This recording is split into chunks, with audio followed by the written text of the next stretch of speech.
There are traditional packs and there are ultralight packs. And then there's this new pack from Big Agnes that can't really decide which one it wants to be. But if you can't either, this might be a great pack for you. Let's take a look at the brand new Big Agnes Prospector 50. Big Agnes has been around for years making high quality tents, sleeping bags, and more. But until now, they haven't really tried making any type of a pack. The Prospector 50 is a 50-liter pack that has a lot of features you would typically find on an ultralight pack.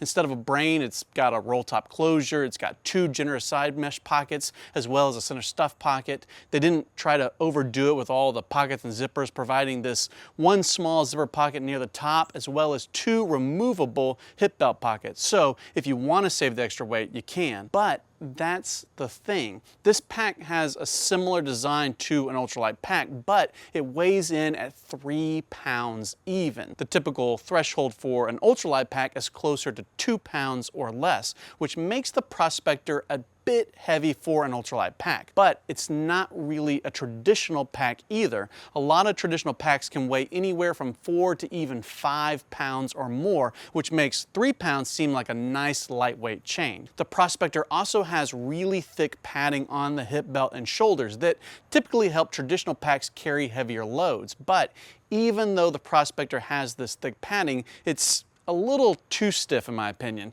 to really provide the extra comfort that a traditional pack typically has. I've had this pack for a little more than 2 months, carrying loads between 25 and 30 pounds, and at those relatively modest weights, I still found the stiff padding cut into my hips, making the pack slightly uncomfortable after a long day on the trail. It wasn't a deal breaker, and honestly, it'll probably soften up with more use. Something really nice that you hardly ever find in an ultralight pack is this large zipper opening on the back. I typically pack my tent near the bottom of my pack because I don't really need easy access to it throughout the day. But when I get to camp, that means that I have to pull everything else out to get to my tent. With the Prospector zipper opening, it doesn't matter where you put your tent or anything else. You can easily access it quickly without pulling everything else out.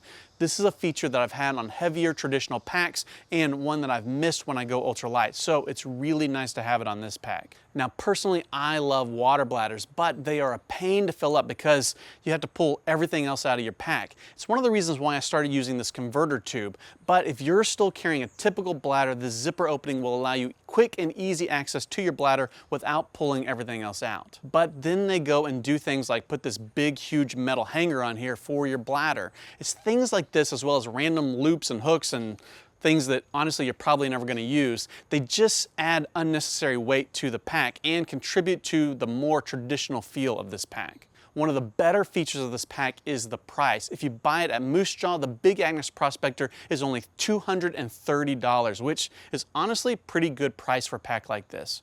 Now, you're probably wondering why I randomly started juggling. Well, it's because Moose Jaw is the sponsor of this week's video, and they are a company that I feel like would really appreciate juggling, because juggling is fun and Moose Jaw is a fun retailer, probably the funnest outdoor retailer that there is. But don't buy from them because they're fun, do it because they will give you 10% back almost immediately. So if you buy the Prospector from Moose Jaw, as soon as your order ships, you have $23 in credit that you can use towards your next purchase. No waiting till the spring to cash in a dividend. Unless, of course, you want to save up till spring, you can do that too. Just make sure you opt into the free Moose Jaw rewards at checkout. One of the things that I'm trying to convince Moose Jaw to do is offer a special My Life Outdoors discount, but I'm afraid that they might need a little bit more convincing. So what I need you to do is to comment below how much of a discount you would like Moose Jaw to give My Life Outdoors viewers. Or better yet, go to Moose Jaw's social platforms linked below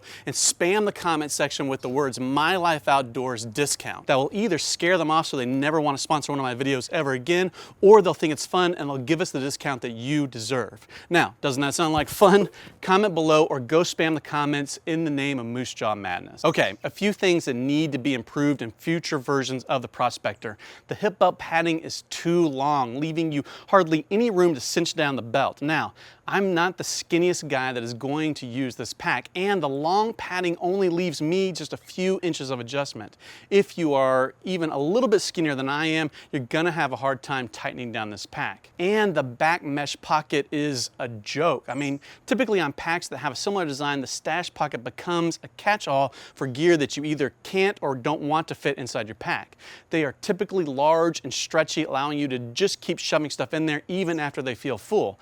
But on the Prospector, it can barely accommodate my rain gear. Now, the way that I typically pack, if I have a brain on my pack, rain gear and quick access stuff goes in the brain. But if I don't, then it all goes in this back mesh pocket.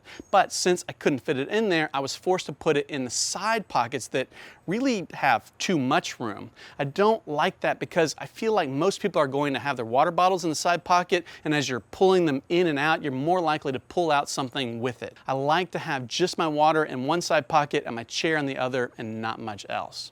And last, they're shipping these packs with these stupid little trash cans that are really just a stuff sack. And I appreciate what they're trying to do here by encouraging people to reduce waste, but there's a reason why I use a Ziploc bag, because trash is typically nasty and liquidy. If I shoved an old tuna pouch in here, the residual tuna would not only soak into this trash bag, but through it as well, getting my jacket and my sleeping bag, making them smell really good for the bears. It's not a good design for a trash can, but it's a perfectly fine stuff sack that you could put extra clothes in or something like that. So it's not necessarily a negative, it's just not marketed the right way. I will say this is one of the better looking backpacks that I've used. I really like the color scheme of the white with the yellow and the reds. It's a really good looking pack if the extra weight and the features don't bother you. It's not a bad pack, I just don't think it knows what it wants to be.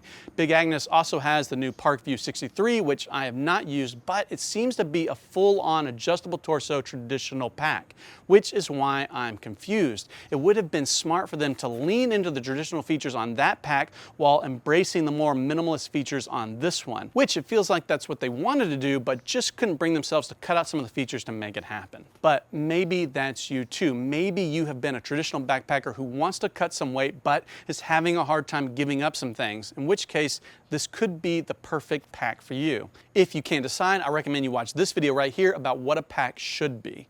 Like, subscribe, and do all those other things, and as always, thanks for watching. Prospector from ships.